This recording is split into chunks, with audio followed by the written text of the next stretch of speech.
Bismillahirrahmanirrahim. Assalamualaikum warahmatullahi wabarakatuh. Alhamdulillah wa syukrulillah wassalatu wassalamu ala rasulillah wa ala alihi wa ashabihi wa mawalah amma ba'd. Tuan-tuan dan puan-puan, hadirin dan hadirat, saudara-saudara dan saudari-saudari sekalian yang dirahmati Allah Subhanahu wa taala. Alhamdulillah, hari ini kita bertemu kembali dalam channel Al-Hilal, dan kepada siapa yang menonton video ini mudah-mudahan memberikan manfaat sama ada dalam dunia ini, lebih-lebih lagi di akhirat nanti. Hari ini kita akan berbincang mengenai masalah kurban, dan bersama saya seorang Ustadz muda lagi, handsome lagi, yaitu Ustadz Bahtiar Fitri Haji Abdul Hamid. Betul saya? Yang mana Ustadz ini terkenal sebagai penceramah motivasi yang banyak muncul di TV-TV kita. Bahkan sudah datang ke Sarawak sini dan datang ke bandar kita Bintulu.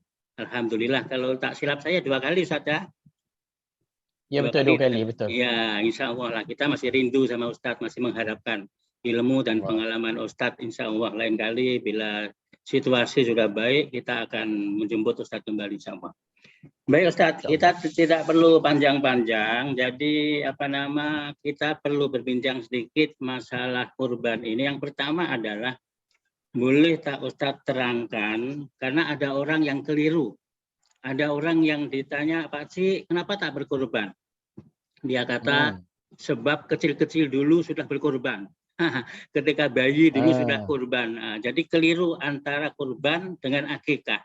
Ustadz terangkan sedikit tentang hukumnya, sehingga orang paham, oh kalau yang dulu itu berarti akikah, yang ini adalah kurban. Nah, silakan Ustadz. Baik, Assalamualaikum warahmatullahi wabarakatuh. Innal hamdalillah nahmaduhu wa nasta'inuhu wa nastaghfiruh wa na'udzu billahi min syururi anfusina wa min sayyiati a'malina. May yahdihillahu fala mudilla lahu wa may yudlilhu fala hadiya lahu.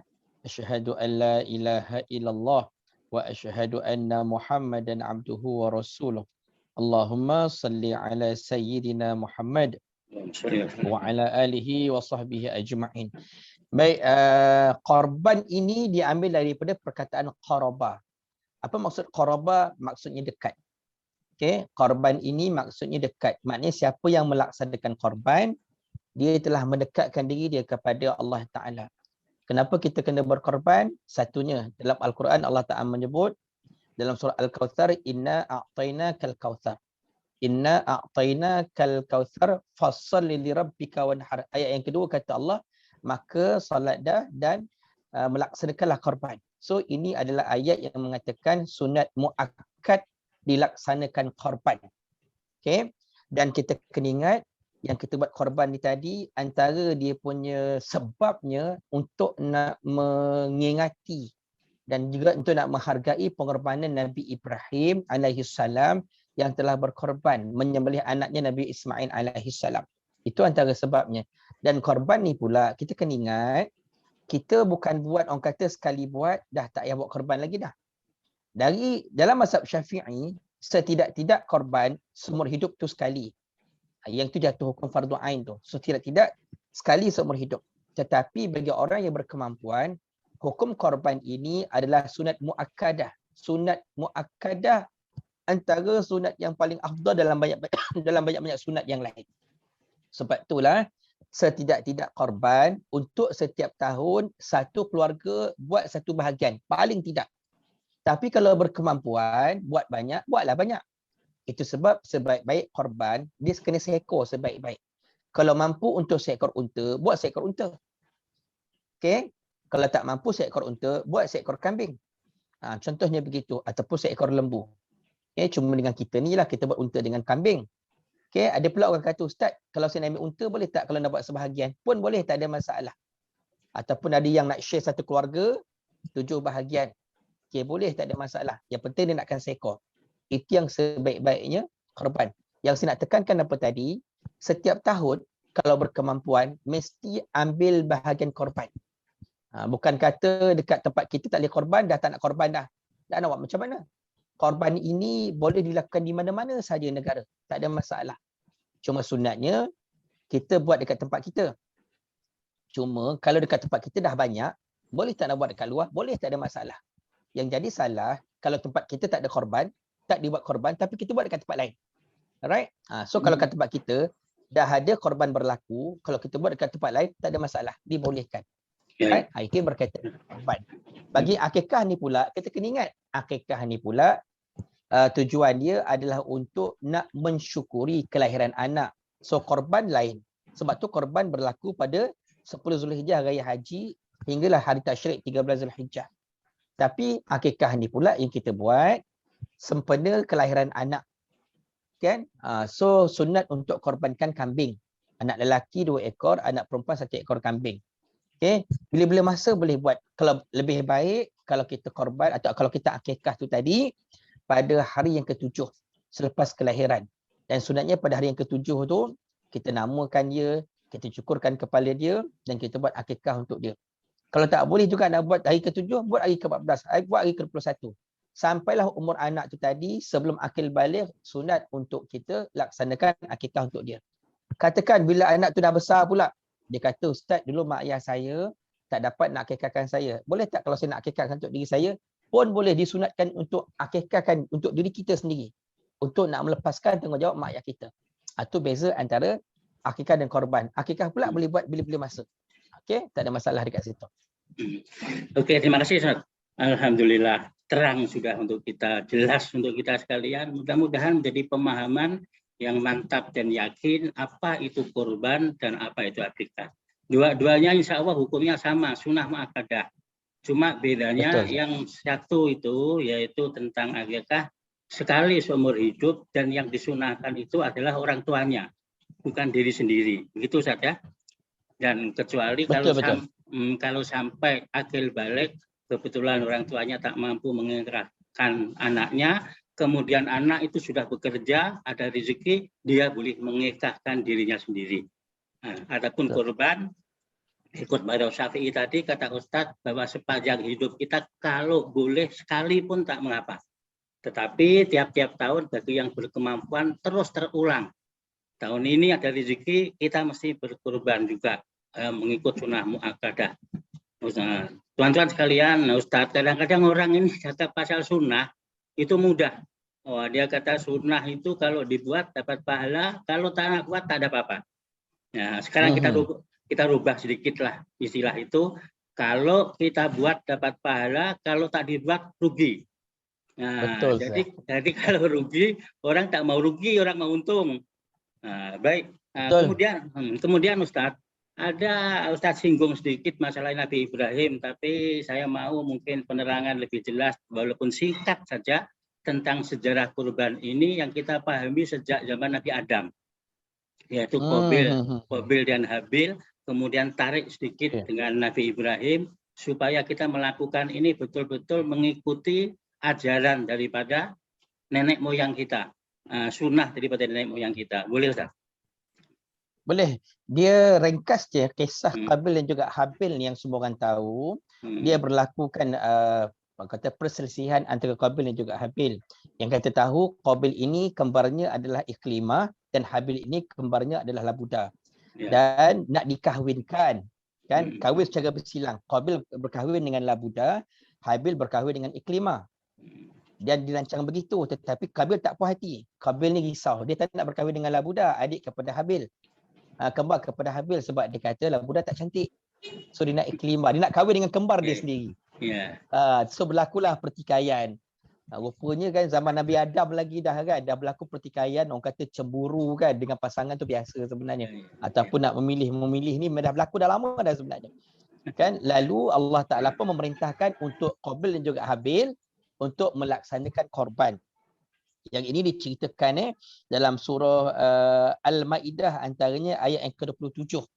Ayat yang ke-27 dalam surah Al-Ma'idah diceritakan, dan bacakanlah wahai Muhammad kepada mereka kisah mengenai 2 orang anak Adam, Habil dan juga Qabil, yang berlaku dengan sebenarnya. Ini kisah antaranya. Bagaimana berlakunya kisah pembunuhan itu tadi. Lalu kedua-duanya pun berkorbanlah. Mereka ini dia menyerahkan kepada Allah apakah korban yang mereka berikan kepada Allah Ta'ala. Qabil telah mempersembahkan gandum kepada Allah Ta'ala. Dan Habil pula merupakan seorang peternak kambing. Dia bagilah kambing pada Allah Ta'ala. Kan? Dan malangnya si Qabil ni, abang ni tadi ni, dia bagi gandum yang tak cantik, yang tak elok. Sedangkan Habil, dia bagi yang paling baik.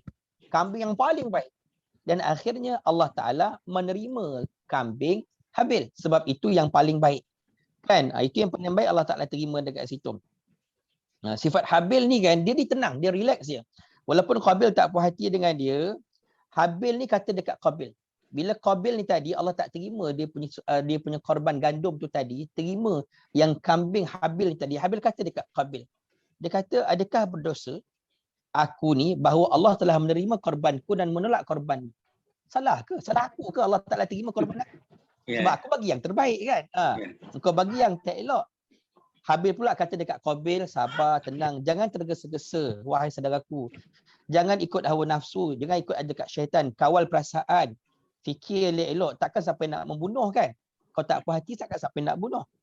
Tak sabarnya Qabil itu menyebabkan bila bertindak luar fikiran waras. Dalam surah Al-Ma'idah ayat 29-30 dia ceritakan bagaimana Qabil dia tak sabar, pengaruh dengan bisikan syaitan, dia nak juga dapatkan Iklimah, berkahwin dengan Iklimah. Akhirnya dia bunuhnya si Habil. Diceritakan dalam surah 29 ayat 29-30 surah Al-Ma'idah. Lepas dibunuh tu dah mati Habil, dia pun tak tahu macam mana cara aku nak tanam Habil ni pula, nak kebumikan macam mana. Dia jadi bingung sekejap. Sampailah Allah Ta'ala hantarkan betul-betul depan mata Qabil itu seekor burung gagak. Allah Ta'ala suruh burung gagak tu tadi korek dekat bumi dan ditunjukkan kepada Qabil ini bagaimana cara untuk nak menimbus ataupun nak kebumikan mayat. Itu akhirnya Qabil pun kebumikan begitu. Ini ceritakan dalam surah Al-Ma'idah ayat yang ke-31. Maknanya dalam cerita ini Allah nak beritahu dekat kita. Sebaik-baik korban adalah korban yang paling baik, yang paling afdal, yang paling baik punya korban. Korban adalah korban yang terbaik tu korban kena pilih binatang korban yang terbaik. Dia bukan soal murah ataupun mahal. Ada orang kata, Ustaz, dekat luar tu murah je Ustaz. Dekat sini mahal pula. Murah dekat luar tu sebab apa? Sebab ladangnya banyak kat situ. Kan? Kos buruhnya murah kat situ. Harga lembunya murah. Harga untanya murah kat luar. Kat Malaysia unta memanglah mahal. Naik kapal unta tu nak sampai kat Malaysia kan. Itu jadi mahal. Dia bukan soal murah ke mahal. Dia soal je sekarang ni, apakah korban tu tadi korban terbaik? Itu sebab kita buat korban unta. Kenapa unta? Dalam banyak-banyak haiwan korban, unta yang terbaik sebab daging dia banyak. Bukan soal murah ataupun mahal. Dia atas kemampuan. Itu diceritakan dalam kisah Habil. Kalau kita nak Allah Ta'ala terima korban kita, ikut kemampuan kita dan pilihlah yang terbaik. Okay. Sama juga korban dengan Nabi Ibrahim dan juga Nabi Ismail. Ini semua diceritakan. Korban cerita Nabi Ibrahim, Nabi Ismail ini diceritakan dalam surah As-Saffat ayat 99 hingga 113. Surah As-Saffat. Dia cerita satu-satu bagaimana Nabi Ibrahim bermimpi pada malam hari. Allah Ta'ala perintahkan Nabi Ibrahim untuk menyembelih Nabi Ismail. Kisah ini berlaku pada malam 8 Zulhijjah. Mimpi kali pertama. Tapi Nabi Ibrahim ni macam tergagak-gagak. Betul ke mimpi? Takkan sampai nak sembelih anak? Kan?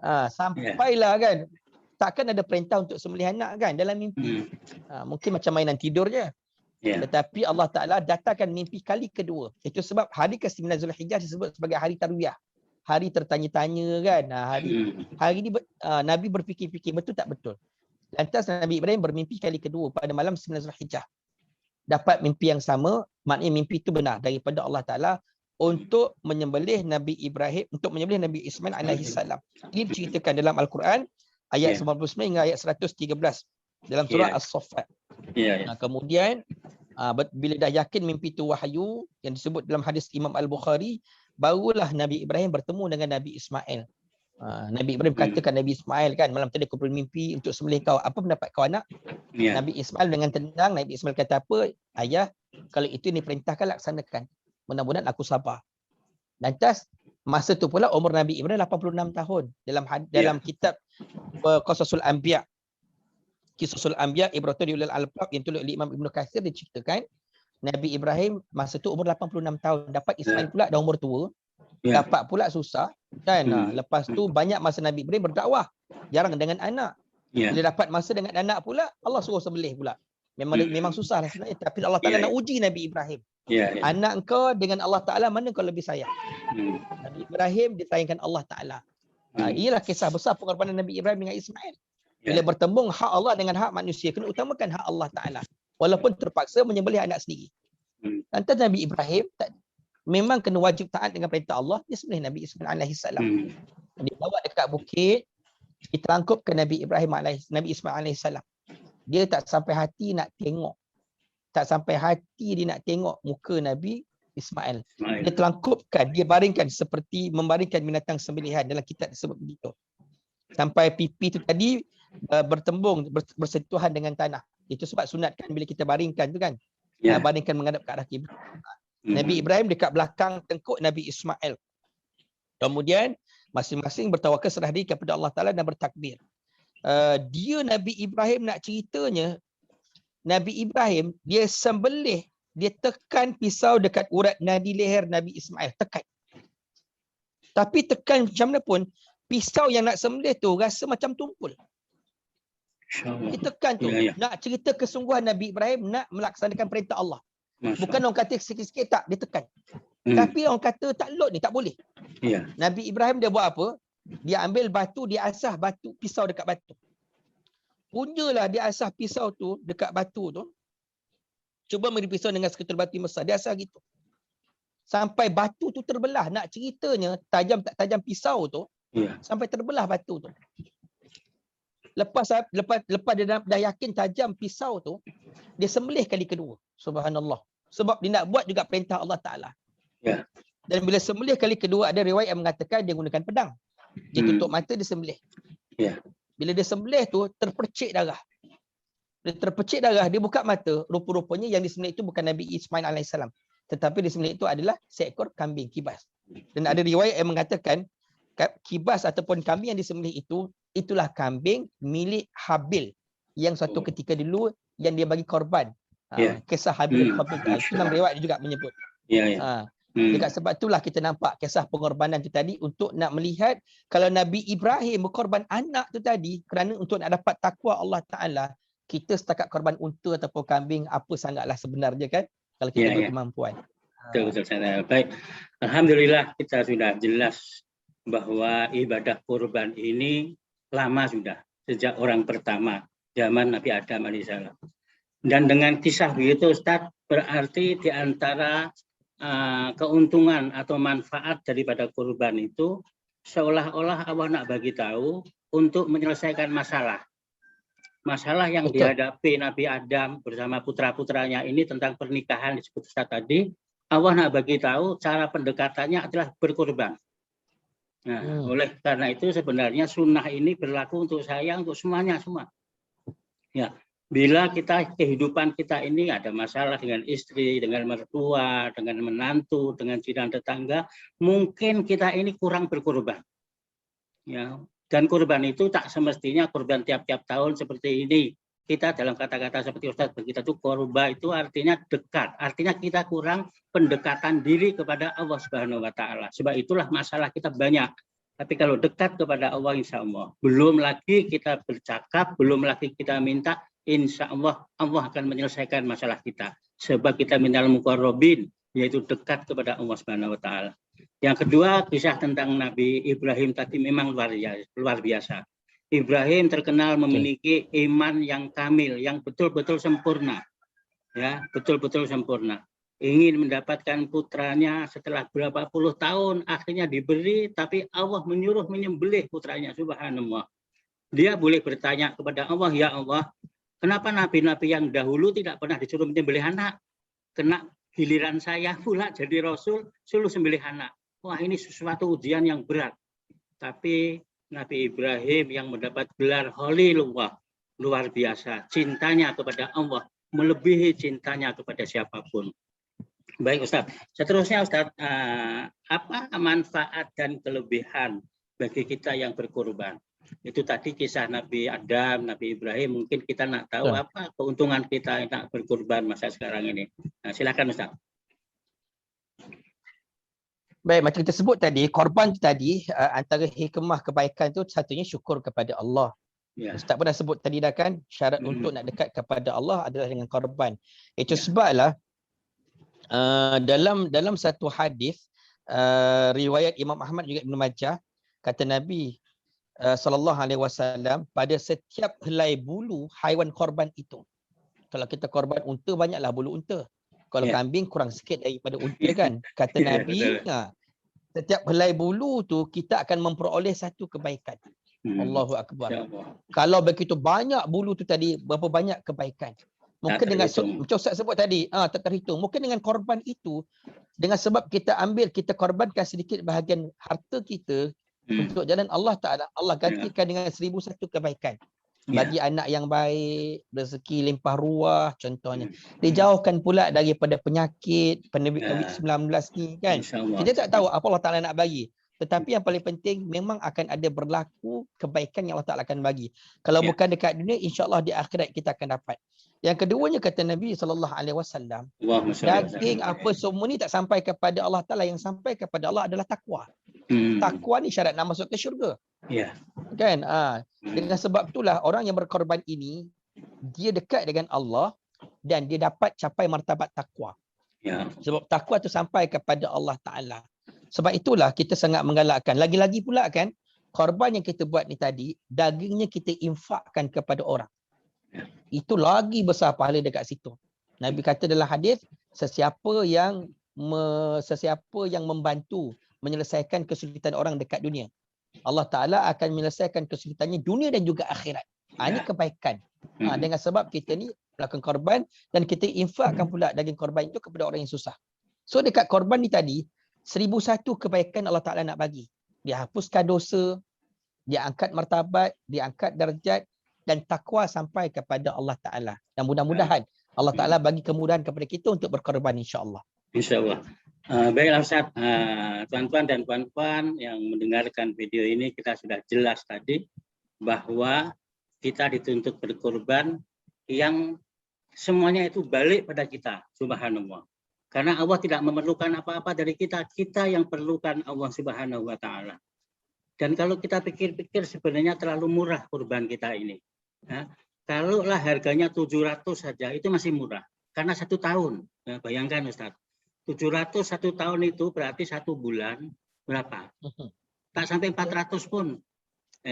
Kalau 1 bulan katakanlah 70 ringgit. Kalau 700 tadi. 70 ringgit 1 bulan, 1 hari tak sampai 3 ringgit. 3 ringgit kita kurbankan, padahal pemberian Allah itu begitu besar.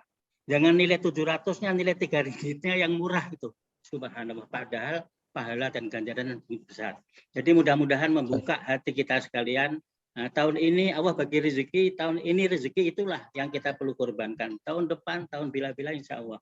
Jadi cukup inilah. Terima kasih banyak pada Ustadz Bahtiar Fitri yang telah memberi banyak ilmu pengetahuan pada kita kali ini.